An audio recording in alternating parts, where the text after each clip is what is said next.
Assalamualaikum warahmatullahi wabarakatuh. Sebelum apa-apa, saya ucapkan tahniah kepada semua yang belajar lepasan SPM yang dapat masuk matrikulasi, especially matrikulasi Labuan. Okey, hari ini aku rasa mau cerita tentang pengalaman di matrikulasi dan kepada siapa yang belum tahu fully tentang apa yang ada di matrikulasi ni. Okay, first kita tengok dari aspek study dia. Okay, pembelajaran tu di matrikulasi ada 4 modul. Ya, yang ini basically aku cerita more kepada matrikulasi Labuan since aku alumni dari sana. So firstly adalah modul 1, modul 2, modul 3. Okay, tiga-tiga ni adalah modul sains. Dan yang keempat adalah modul perakaunan. Apa beza 1, 2 dan 3 ni modul dan sains? Okay, yang first, dia punya subjek biology, fizik, chemistry dan matematik. Modul 2, dia buang biology, dia ganti dengan sainscom. So, dia jadi fizik, chemistry, matematik dan sainscom. Kalau yang ketiga pula, dia berbeza. Dia buang fizik pula. Dia ambil bio dan dia masukkan sainscom. Begitu je lah, dia mostly 4 subjek wajib. So, kalau perakaunan, aku nak berapa tahu pasal perakaunan. So, sorry. Macam mana pula? Berapa tahun perlu ada di sana? Okay, dia ada program 1 tahun dan program 2 tahun. Yang mana yang 1 tahun ni, dia ada 2 semester saja. Dan yang 2 tahun ni adalah 4 semester. Okay. Aku adalah alumni 2 semester.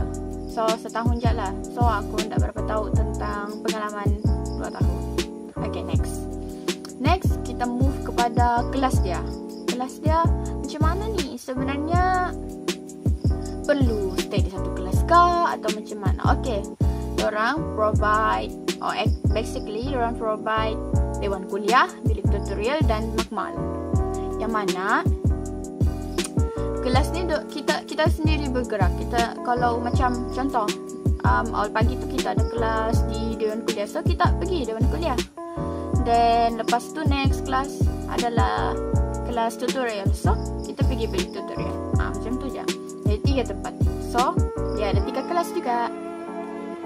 Kelas kuliah, tutorial dan praktikal. Praktikal ni kita pergi makmal. Okay, next. Apa kelengkapan yang ada di sana? Kelengkapan yang ada di sana seperti biasalah, library, dewan tu besar. Library dia pun besar, ada 2 tingkat. Ada surau dekat-dekat saja. Ada kafe ni ada 3 kafe. Kalau dia kan blok A, B, C, D itu untuk perempuan, E, F untuk lelaki. So blok A dengan B berkongsi satu kafe. Dia di kafe tu ada 2 lah, 2 owner, macam kafe A, kafe B macam tu, tapi satu place. Untuk C dengan D pula ada satu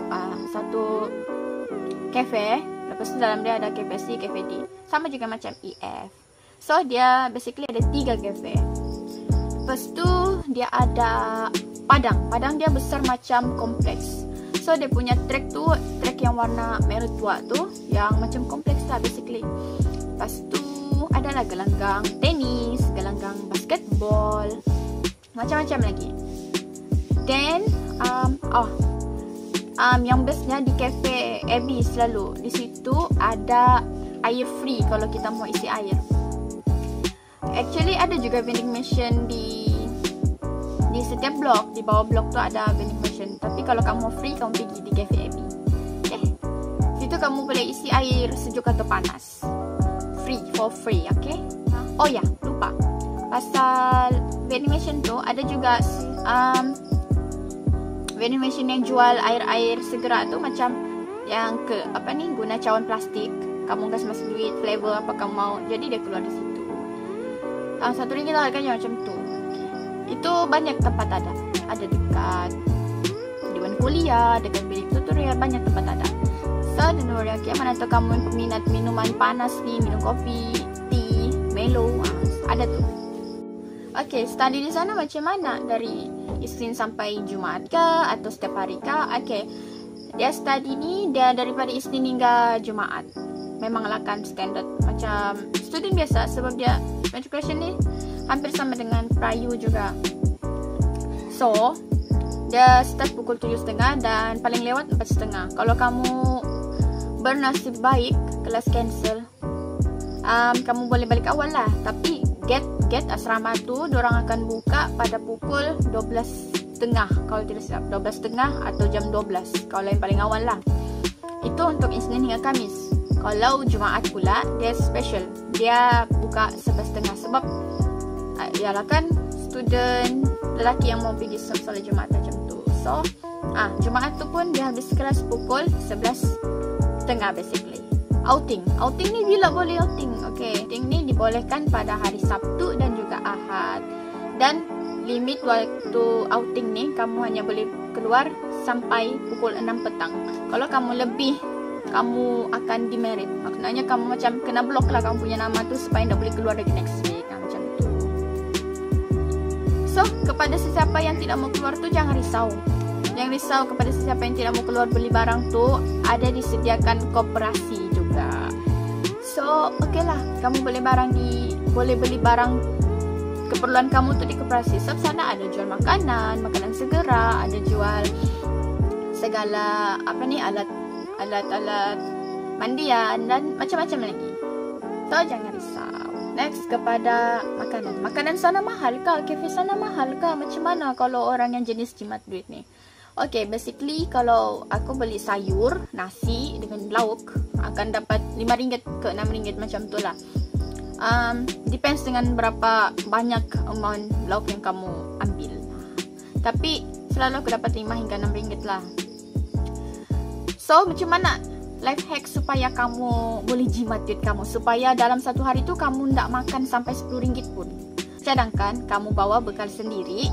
Lepas tu, macam contohlah gap tengah hari kan, kamu beli nasi time tu. Kamu beli nasi.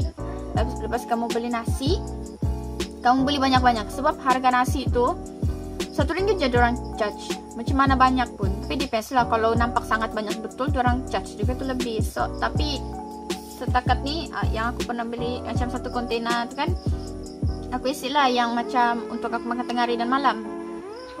Jadi diorang charge RM1 je. So, lauk aku beli asing-asing. Jadi aku boleh jimat lah di situ. Ataupun kamu beli lauk kan, kamu bahagi lagi. Macam tu. Kamu beli ikan lah contohnya. Satu ekor ikan kamu bagi 2. Satu untuk tengah hari, satu untuk malam. So ada jimat di situ. Bagi mereka yang suka berjimat lah. Sebab kan banyak lagi kita mau guna. Mau print kertas, mau beli buku, apa semua. So kena banyak berjimat di sana. Habis apa lagi yang best di Matric ni? Yang bestnya dapat allowance RM250 sebulan. Okay, then macam mana kalau mau mau pergi print kertas, mau print soalan, jawapan, semua macam mana? Okay, sebenarnya di sana sudah kena kasih sedia KCCI kah? Kena kasih sedia tempat photostat lah. Di sana kamu boleh photostat, print kamu punya apa yang kamu mau, soalan kah, apakah. Kadang-kadang apa yang lecturer suruh beli kadang sudah disedia sana. Sebab lecturer sudah bagi bahan tu, tinggal diorang photostat dan kita tinggal beli. Tapi kamu mesti cepat-cepatlah pergi dan cari masa yang sesuai. Sebab memang selalu panjang barisan tu. Kadang-kadang 1 jam gap tu tak sempat kamu habiskan. So, mesti pandai rancang masa kamu di sana. Then, susah sangat kan Matrix ni? Macam mana kehidupan dia? Sesak kah? Cukup tidur kah? Okay, sebenarnya cukup juga tidur dan semua kerja boleh dibuat kalau kita jenis yang pandai urus masa. Bukan jenis yang tangguh-tangguh, bukan jenis yang malas-malas. Sebab kita sudah bangun, kita sudah mau pergi kelas jam 7.30. Jam 7.30 balik 4.30 mostly. Lepas tu kita mau solat. Lagi-lagi orang yang suka riadah, okay, pergi riadah lepas solat asar. Jam 5 begitu pergi riadah. Lepas tu balik jam 6. 6.30 macam tu mau prepare lagi untuk solat maghrib. Lagi-lagi orang yang pergi surau tu kan. Lepas tu, lepas dia solat maghrib, ada kuliah maghrib. Lepas kuliah maghrib, solat isyak. Lepas tu, lepas solat isyak tu, di mana lagi kita mau buat? Kerja rumah kita, fikir mau tidur lagi. So, dia macam ni. Contohlah kan, 7.30 tu sampai 4.30, dia dalam satu kelas tu, macam contoh, kelas ni 2 jam, kelas ni 1 jam. Tapi di sepanjang kelas tu, dia akan ada selang dengan gap-gap. Jadi contohlah kelas kamu ni awal pagi ni maths contoh, lepas tu ada homework, terus buat di masa gap dia tu. jangan lagi tangguh-tangguh. Sebab apa? Bila kamu tangguh, nanti lecturer begini, lecturer begitu, lagi-lagi waktu assignment keluar, dah kamu dapat urus waktu kamu. So, jangan bertangguh. Buat terus. Lepas tu, dalam kelas kamu tu memang akan ada orang yang pandai dan pro di certain subjek. Jadi kamu tanya dorang, kamu rapat dengan dorang, selalu tanya-tanya soalan, selalu buat latihan sama-sama dengan dorang, minta dorang rujuk jawapan kita tu betul kan tak. Jadi lama kelamaan bila kita sudah biasa, nanti masa exam tu tak susah sudah, sebab kita ingat. Lagi-lagi kalau masa study week kan, kita boleh bantu orang yang tak tahu. So dari situ kita makin ingat dan insya-Allah boleh perfect. Okay, bab kurikulum ni, kelab-kelab yang di-provide contohnya kelab Sahabat Al-Irfan, kelab Pembimbing Rakan Dinamik, kelab perpustakaan dan macam-macam lagi. Yang lagi satu, siapa-siapa yang minat seni mempertahankan diri, bolehlah join. Ada dua tu. Dia ada silat dan juga taekwondo di sana. So, jangan risau kepada siapa yang minat benda-benda macam itu. Dan apa lagi? Yang suka jadi librarian tu bolehlah masuk kelab perpustakaan. Yang suka jadi kaunselor kah macam tu bolehlah ikut Pembimbing Rakan Dinamik. Yang suka jadi pemimpin, yang ada aura-aura pemimpin, yang pandai memimpin, okey, bolehlah masuk JPP. Tak silap, Jawatan Kuasa Perwakilan Pelajar macam tu lah JPP. Dan apa lagi? Okey, itu je saya ingat aku. Lepas tu kalau suka yang dalam kegiatan dakwah ni, bolehlah ikut Sahabat Al-Irfan dan juga satu lagi tu macam KYL, Andai Yatim. So guys, jangan risau. College Matrikulasi Labuan ni luas dan boleh dikatakan aku sebagai. Okay, bab kurikulum ni, kelab-kelab yang di-provide contohnya kelab Sahabat Al-Irfan, kelab Pembimbing Rakan Dinamik, kelab perpustakaan dan macam-macam lagi. Yang lagi satu, sesiapa yang minat seni mempertahankan diri, bolehlah join. Ada dua tu. Dia ada silat dan juga taekwondo di sana. So, jangan risau kepada sesiapa yang minat benda-benda macam itu. Dan apa lagi?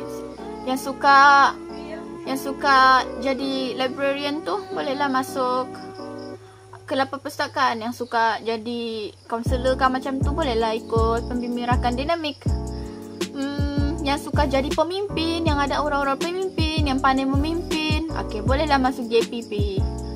Tak silap, Jawatan Kuasa Perwakilan Pelajar macam tu lah JPP. Dan apa lagi? Okey, itu je saya ingat aku.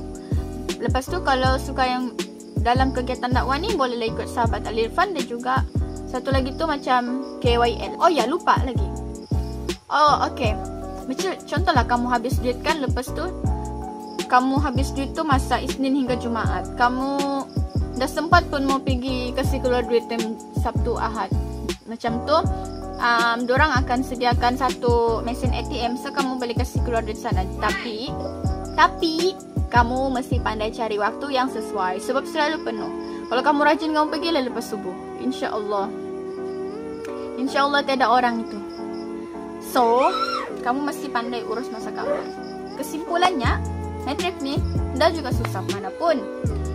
Firstly, kamu mesti pandai jaga waktu. Yang kedua tu, kamu mesti jangan tangguh-tangguh. Yang ketiga, kamu mesti banyak berkawan dengan orang-orang yang pandai, orang-orang yang pandai urus masa, orang-orang yang positif lah kiranya. Yang keempat, aktif dalam kurikulum. Tak kisahlah kamu dari kesukan pun, kamu ikut join jadi ahli kelab pun okey sudah. At least kamu ada markah 10% kurikulum tu. Sebab itu sangat membantu nanti. Lepas tu yang brothers Muslim and Muslimah out there yang masuk matrik ni, rajin-rajinkan diri ke surau, ikut kuliah maghrib. Sebab itu pun akhir nanti kamu boleh isi untuk dapat markah 10%. Tapi pergi bukan gara-gara 10%, niat kerana Allah. Sebab pagi sudah kita dunia, malam lagi kita cari tu akhirat lah. Macam tu. Okay. So guys, I hope you enjoy my video. And kalau apa-apa lagi kamu mau tahu pasal matriculation, drop your comment below. InsyaAllah aku akan jawab pertanyaan kamu satu persatu. Oke? Bye bye.